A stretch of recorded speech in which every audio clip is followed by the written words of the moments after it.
आइए बच्चों, इस वीडियो में हम देखेंगे ऑल्टीट्यूड कैसे कहते हैं। हमने देखा बाइसेक्टर क्या होता है, एंगल बाइसेक्टर किसे कहते हैं। हमने ये देखा कि मीडियन किसे कहते हैं। अब इस वीडियो में हम देखेंगे ऑल्टीट्यूड किसे कहते हैं। ये तीनों सिमिलर लगता है बट सिमिलर नहीं है, तीनों का काफी डिफरेंस है। ये तीनों को हम अलग अलग से समझेंगे। सारी वीडियोस आप गो थ्रू करोगे तो आपको इसका डिफरेंस समझ में आ जाएगा। आगे के दिनों में जब हम सब्जेक्ट चैप्टर्स में जाएंगे और क्वेश्चंस और इक्वेशन सॉल्व करने लगेंगे तो वहां पे आप लोग को इसका पूरा डिफरेंस समझ में आने लगेगा। चलिए अभी हम एक काम करते हैं, सबसे पहले हम ऑल्टीट्यूड समझने की कोशिश करते हैं। तो सबसे पहले हम ड्रॉ करते हैं एक ट्राइंगल। ठीक है, और इस ट्राइंगल में हम ड्रॉ करेंगे एक 90 डिग्री वाला एक एंगल। ठीक है, तो लेट्स अज्यूम कि ये जो हमारा एंगल है ये 90 डिग्री का एक एंगल है। ठीक है, इस एंगल को हम नाम देते हैं एंगल पी क्यू आर। ठीक है, पी क्यू आर हम इसको नाम देते हैं। अब यहाँ पे देखेंगे कि यहाँ पे तो एक 90 डिग्री है, लेकिन इस ट्राइंगल को तीन सेगमेंट पूरा करता है। एक सेगमेंट है पी क्यू, दूसरा है क्यू आर, तो तीसरा है पी आर। ठीक है, तो तीन सेगमेंट है और तीन वर्टेक्स है। तो सबसे पहला वर्टेक्स है पी। पी से जब हम चाहते हैं कि कोई एक ऐसा सेगमेंट ड्रॉ करे जो नीचे क्यू आर को टच करे लेकिन वो 90 डिग्री हो, तो यहाँ पे पहले से जो है पी क्यू जो है वो परपेंडिकुलर है। तो P Q is always an altitude for Q R. तो ये ऑल्टीट्यूड पहले से फॉर्म किया गया है, ये 90 डिग्री है। लेकिन अब हमारे पास और भी कुछ सेगमेंट है, वहां पे हमें बनाना है। फॉर एग्जाम्पल क्यू, क्यू को वर्टेक्स करते हैं और क्यू से हमें यहाँ पे एक 90 डिग्री फॉर्म करना है। पी आर जो है हाइपोटेन्यूज है ना, जहाँ पे 90 के ऑपोजिट में जो होता है उसे हाइपोटेन्यूज कहते हैं। तो अभी हम ये देखेंगे कि यहाँ से अगर यहाँ पे अगर कोई डायग्राम 90 डिग्री का फॉर्म होता है और इसको हम एक नाम देते हैं, तो यहाँ पे क्या हो गया, क्यू एस जो है एक ऑल्टीट्यूड बन गया। ठीक है, अगर मीडियन नहीं होगा, ये मीडियन कहाँ होगा, पी आर का जो मिड पॉइंट होगा, मिड पॉइंट तकरीबन समझो यहाँ पे होगा। अगर यहाँ पे कोई सेगमेंट क्यू से ज्वाइंट होता है तो इसको हम मीडियन कहेंगे। लेकिन यहाँ पे क्यू एस जो है मीडियन नहीं है, क्यू एस यहाँ पे ऑल्टीट्यूड है। तो ये मीडियन का और ऑल्टीट्यूड का छोटा सा एक फर्क है, इसे हमें बहुत अच्छे से समझना पड़ेगा।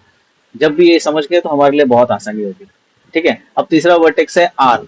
आर से पी क्यू के ऊपर अगर कोई 90 डिग्री ड्रॉ करना है तो अलग से ड्रॉ करने की जरूरत नहीं है, क्योंकि क्यू आर खुद जो है 90 डिग्री फॉर्म करता है। तो Q R is an altitude again. तो इस टाइप के सिनेरियो में जब आते हैं कोई भी ट्राइंगल्स, तो P Q and Q R को हम क्या कहेंगे, दे आर परपेंडिकुलर साइड्स। ये दोनों साइड ज्वाइन होकर परपेंडिकुलर क्रिएट करते हैं, 90 डिग्री बनाते हैं। तो इसमें ऑल्टीट्यूड की जरूरत अलग से नहीं पड़ती, ये खुद एक ऑल्टीट्यूड है। तो यहाँ पे ऐसे सिनेरियो में क्यू एस एक ऐसा जगह बचता है, क्योंकि हमारे पास एक हाइपोटेन्यूज है और दो परपेंडिकुलर साइड है। तो जो हाइपोटेन्यूज है, इस हाइपोटेन्यूज को के ऊपर ही हम ऑल्टीट्यूड ड्रॉ कर सकते हैं। बाकी दो तो पहले से जो है बना हुआ है। ठीक है, परपेंडिकुलर बना हुआ है। हम थोड़ा सा भी दूसरे ट्राइंगल देखने की कोशिश करते हैं, दूसरे ट्राइंगल में ये कैसा दिखेगा ऑल्टीट्यूड।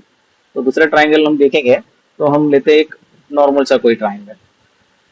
ठीक है, लेट्स अज्यूम एक नॉर्मल हमारे पास ट्राइंगल है। ये तकरीबन आइसोसेलेस ट्राइंगल के शक्ल में दिख रहा है। तो आइसोसेलेस में होगा ये साइड और ये साइड कॉन्ग्रुएंट। ठीक है, और एक साइड रहेगा थोड़ा सा अलग, शायद छोटा हो सकता है या बड़ा हो सकता है। तो इस सिनेरियो में अगर हमें 90 डिग्री ड्रॉ करना है तो यहाँ पे हमको सबसे पहले देना होगा नेम। ठीक है, हम देते हैं एक वर्टेक्स को ए और दूसरे वर्टेक्स को हम नाम देते हैं बी और तीसरे को देते हैं सी। ठीक है, तो ये हमारा हो गया ट्राइंगल। अब वर्टेक्स ए से बीसी उसके ऑपोजिट का सेगमेंट है, तो बीसी के ऊपर हमें एक ऑल्टीट्यूड ड्रॉ करना है। तो हम ए के ऊपर से बी पे एक ऑल्टीट्यूड ड्रॉ करेंगे, तो ये तकरीबन बनेगा इस तरह। ठीक है, ये 90 डिग्री होगा, थोड़ा सा ये क्रॉस बन गया। लेट्स अज्यूम कि इसको थोड़ा सा डिसेंट वाला लाइन हम ड्रॉ करते हैं। Let's take this line. ठीक है, अब हम ड्रॉ करेंगे परपेंडिकुलर, ये लगता है परपेंडिकुलर। ठीक है, और इसको हम कहेंगे परपेंडिकुलर बन गया, 90 डिग्री ये बन गया है। ठीक है, तो अब ये जो सेगमेंट बना है बीच में जो 90 डिग्री हमने ड्रॉ किए वर्टेक्स ए से, हम इसको एक नाम दे देते हैं डी। तो अब कहेंगे A D is an altitude. ठीक है, यहाँ पे 90 डिग्री फॉर्म हो रहा है, A D is a altitude. लेकिन यहाँ पे एक कैच है। कैच ये है कि ये जो ट्राइंगल है इसको हम आइसोसेलेस ट्राइंगल के नाम से जानते हैं। तो आइसोसेलेस ट्राइंगल में ये दोनों सेगमेंट इक्वल होते हैं। तो इसका मतलब ये होता है कि ये जो एंगल है ये दोनों एंगल भी इक्वल होते हैं।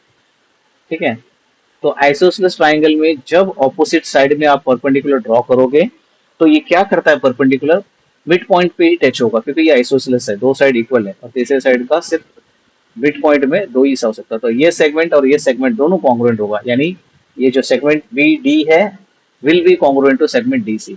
तो यहाँ पे ए डी जो है सेगमेंट, इसको हम क्या कहेंगे, ए डी सेगमेंट जो है, segment A D is an altitude as well as and a median because it is touching the midpoint of segment BC. So AD is altitude and median. So ये सिर्फ और सिर्फ isosceles triangle में possible है और तीसरा equilateral triangle में possible है। तो अगला इक्विलेटरल ट्राइंगल की हम देखेंगे, सबसे पहले इसमें से हम आगे बढ़ते हैं। अब हम देखेंगे दूसरा एक सेगमेंट वर्टेक्स, यहाँ पे ये हो गया। अब दूसरा वर्टेक्स है बी। हम बी से अगर कोई सेगमेंट को ड्रॉ करना चाहते हैं जो ऑल्टीट्यूड बनेगा, जो 90 डिग्री क्रिएट करेगा, तो हम देखेंगे कि यहाँ से अगर 90 डिग्री मुझे ड्रॉ करना है तो ये 90 डिग्री बनेगा ऑलमोस्ट यहाँ पे या यहाँ पे, ठीक है। तो इस 90 डिग्री के ऊपर हम एक सिंबल ड्रॉ करते हैं, 90 डिग्री वाला सिंबल, और वो है ये सिंबल, ठीक है। और इसको हम नाम देंगे ई। और इस सिनेरियो में BE is an altitude, it's not a median, it's not touching the midpoint of AC, तो BE is a altitude, ठीक है। आई होप ऑल्टीट्यूड का कॉन्सेप्ट आप लोग को अच्छे से समझ में आ रहा है। आगे और एक ऑल्टीट्यूड भी हम इसमें ड्रॉ कर सकते हैं क्योंकि तीन वर्टेक्स है, तो वर्टेक्स सी से भी हम एक ऑल्टीट्यूड ड्रॉ कर सकते हैं, वर्टेक्स सी से भी हम एक ऑल्टीट्यूड ड्रॉ करने की कोशिश करते हैं। तो वर्टेक्स सी से भी ऑल्टीट्यूड इस तरह बनेगा और यहाँ पे भी इसको हम 90 डिग्री कहेंगे और इसको हम नाम देंगे एफ। तो हम कहेंगे C F is also an altitude, ठीक है। होप ऑल्टीट्यूड आपको बहुत अच्छे से समझ के आ गया होगा। अब मीडियन का डिफरेंस आप समझ रहे हो, ऑल्टीट्यूड का डिफरेंस आप समझ रहे हो। ये आइसोसेलेस ट्राइंगल था। हम अगला ट्राइंगल देखते हैं जिसे हम कहते हैं इक्विलेटरल ट्राइंगल। तो इक्विलेटरल ट्राइंगल को भी हम समझ जाएंगे तो हमें बहुत आसानी से ये कॉन्सेप्ट समझ में आ जाएगा, ठीक है। इसको हम इक्विलेटरल ट्राइंगल का कंडीशन क्या है, तीनों साइड इक्वल होगा और तीनों एंगल जो है 60 डिग्री के होंगे।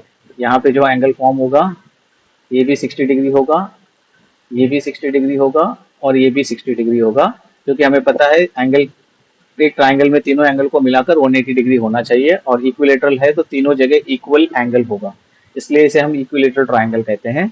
और इक्विलेटरल ट्राइंगल का और एक कंडीशन है कि वो जो तीनों साइड है, तीनों साइड का मेजरमेंट सेम रहेगा।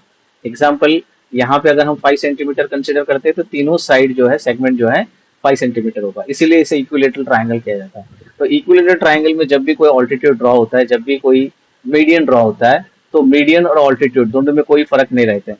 तो इसीलिए हम इसको कहते हैं कि इक्विलेटरल ट्राइंगल का कंडीशन ये है कि मीडियन और ऑल्टीट्यूड ये दोनों भी जो है एक ही चीज कहा जाता है। इस सिनेरियो में हम इसको नाम भी दे देते हैं तो और आसानी से इसको समझ सकते हैं।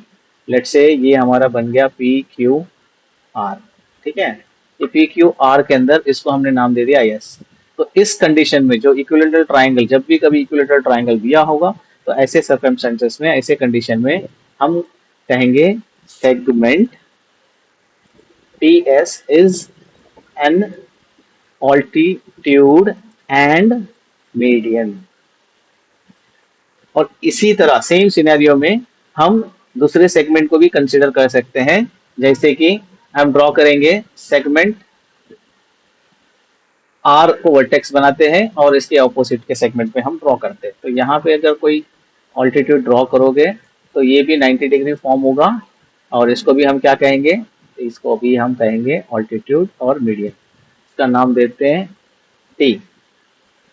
और तीसरा वाला होगा जिसको हम ड्रॉ करते हैं और उसको भी हम नाम देते हैं Q से ड्रॉ होगा, वर्टेक्स Q, और उसके ऑपोजिट सेगमेंट में टच होगा, ठीक है। तो ये भी होगा मीडियन एंड ऑल्टीट्यूड, ठीक है। होप आप लोग को ये समझ में आ रहा है। इसे हम मीडियन भी कहेंगे, ऑल्टीट्यूड भी कहेंगे, ठीक है। इसका भी नाम देते हैं हम N, ठीक है। तो इसको हम लिखेंगे कैसे, रिप्रेजेंट कैसे करेंगे, segment PS is altitude and the median. अब PS के बाद आता है बारी QN का। Segment QN is an altitude, correct. आप लोग अगर कैच कर पा रहे हो, समझ पा रहे हो तो बहुत अच्छी बात है। और तीसरा क्या होगा? सेगमेंट, टी आर और आर टी दोनों भी कह सकते हैं, ठीक है। R T is an altitude and median, ठीक है। तो इस तरह इक्विलेटरल ट्रायंगल का कंडीशन, ये सिर्फ और सिर्फ ये पॉसिबल है इक्विलेटरल ट्रायंगल।